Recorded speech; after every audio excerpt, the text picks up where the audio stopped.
Dixit jewellers, जीवनदीप निवास, bypass road, BCS Shimla. महिला एवं बाल विकास विभाग जिला शिमला के सौजन्य से उपायुक्त कार्यालय के बजट भवन सभागार में पोषण पखवाड़े के अंतर्गत मिशन शक्ति एवं पोषण अभियान पर एक दिवसीय संवेदीकरण कार्यशाला का आयोजन किया गया, जिसकी अध्यक्षता उपायुक्त शिमला अनुपम कश्यप ने की। इस दौरान अनुपम कश्यप ने अपने संबोधन में कहा कि इस कार्यशाला का मुख्य उद्देश्य लोगों में बच्चों के सही पोषण के प्रति जागरूकता प्रदान करना है, ताकि आने वाली पीढ़ी का पौष्टिक आहार के माध्यम से स्वस्थ मन एवं मस्तिष्क का विकास हो सके। उन्होंने बताया कि पोषण पखवाड़े के माध्यम से विभाग के सभी अधिकारियों एवं कर्मचारियों द्वारा अपने अपने क्षेत्र में जाकर लोगों को सही पोषण के प्रति जागरूक किया जा रहा है।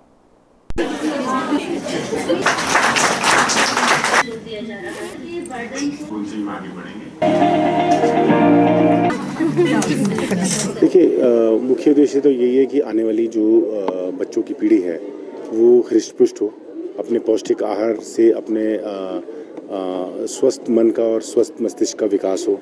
तो उस पे ही विभाग द्वारा पूरा फोकस किया गया है कि बच्चों को जो है वो न्यूट्रिशन वैल्यू का जो है उस पर पूरा ध्यान रखा जाए, ताकि उनकी हेल्थ ठीक रहे। फिर साथ साथ इसमें बहुत सारी चीज़ें इंटीग्रेटेड अप्रोच सारे डिपार्टमेंट्स किस में रहती हैं, जैसे हेल्थ डिपार्टमेंट है, हॉर्टिकल्चर, एग्रीकल्चर है, कि वो किस तरह की ऐसी छोटी छोटी चीज़ें हैं जो बच्चों के लिए जो है वो उनके आहार का एक मूल रूप बन सकती है, मूल स्रोत बन सकती है। तो वो उस पर फोकस करके ताकि उनको हम अपने जीवन में शामिल कर सकें, ताकि आजकल जिस तरह का कंसेप्ट दूसरी खाने पीने की चलती फिरती चीज़ों का ज़्यादा प्रचलन बढ़ रहा है, तो उससे थोड़ा हट कर कम से कम जो न्यूट्रिशनल वैल्यू बच्चों को मिलनी चाहिए उस पर फोकस करना चाहिए। इस पर बच्चों ने और आंगनवाड़ी इनके जो केंद्र हैं और इनके जो CDPOs हैं उन्होंने बहुत मेहनत की है। इनके जो डिस्ट्रिक्ट प्रोग्राम ऑफिसर हैं, तो वो सब लोगों को साथ लेकर के ये मैसेज को जो है वो फील्ड तक पहुंचाने की कोशिश कर रहे हैं इस पखवाड़े के माध्यम से, ताकि ये पूरी हर जगह में इन चीज़ों के बारे में इसका ज्ञान जो है वो प्रसारित किया जा सके और लोगों को इसकी अधिक से अधिक जानकारी मिल सके और उसका वो लाभ उठा सके। देखिए, पोषण पखवाड़ा 9 मार्च से शुरू हुआ, 23 मार्च तक चलेगा। और पोषण पखवाड़ा में जो थीम है वो 3 थीम इस बार दिए हैं। हम ना सिर्फ उन 3 थीम पर फोकस करके जो पोषण की एक इंटीग्रेटेड अप्रोच है, जैसे पोषण अभियान 2018 में शुरू हुआ, इसका जो उद्देश्य था वो यही था कि बच्चों में, महिलाओं में जो कुपोषण है, एनीमिया है, उसको दूर किया जा सके। तो पोषण 2.0 उसी का एक्सटेंशन है और साल में 2 बार इस तरह के कार्यक्रम जो हैं वो एक कैंपेन मोड पे किए जाते हैं, मिशन मोड पे किए जाते हैं। एक मार्च में पखवाड़े के रूप में और सितंबर माह में माह के रूप में, पोषण माह के रूप में। तो इस बार जैसे 3 हमारे थीम है, पोषण भी, पढ़ाई भी, क्योंकि जो बच्चे हैं, छोटे बच्चे, उनमें पोटेंशियल बहुत होता है, उनकी लर्निंग कैपेसिटी जो है वो बहुत ज़्यादा होती है।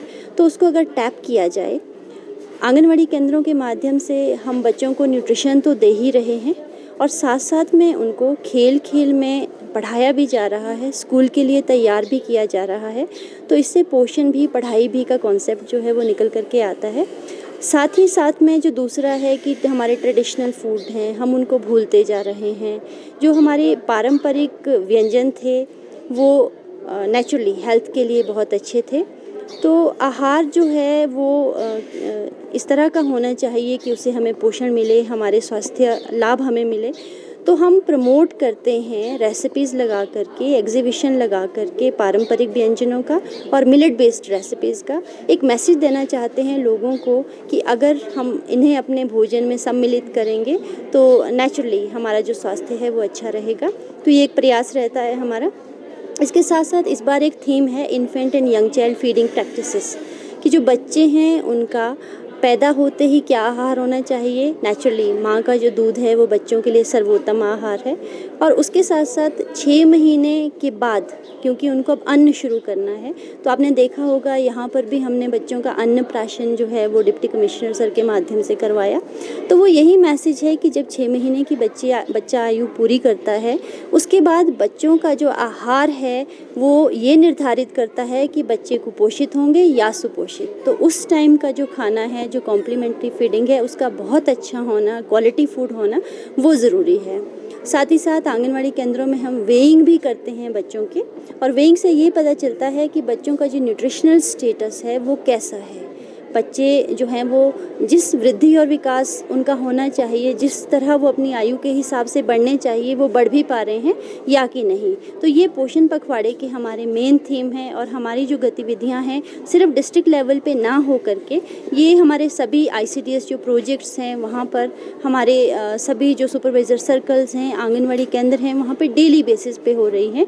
और इन सभी एक्टिविटीज़ को हम जो है एक जन आंदोलन डैशबोर्ड है उस पर भी अपलोड कर रहे हैं। तो इसे एक जन आंदोलन बनाने की हम कोशिश कर रहे हैं, जिसमें ना सिर्फ विभाग बल्कि जो पूरी कम्युनिटी है, पूरा समुदाय है, वो भी इसमें अपनी भागीदारी जो है वो बनाए।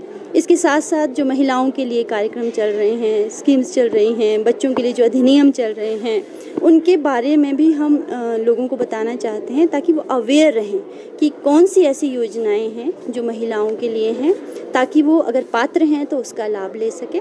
साथ ही साथ महिलाओं की सुरक्षा के लिए, बच्चों की सुरक्षा के लिए जो अधिनियम है, कानून है, उनका भी क्रियान्वयन जो है हमारे विभाग के माध्यम से होता है। तो आज उस पर भी हमने एक टॉपिक रखा है कि सेंसिटाइज कर पाएँ कि हमारे क्या राइट्स हैं एज महिला और क्या लीगल प्रोविजंस है। अगर हमारे साथ किसी तरह का अन्याय हो रहा है तो हमें किस तरह से उसके खिलाफ आवाज़ उठानी है। तो ये हमारा एक प्रयास है छोटा सा इस डिस्ट्रिक्ट लेवल वर्कशॉप के माध्यम से। Thank you very much. Bureau report, city channel, Shimla.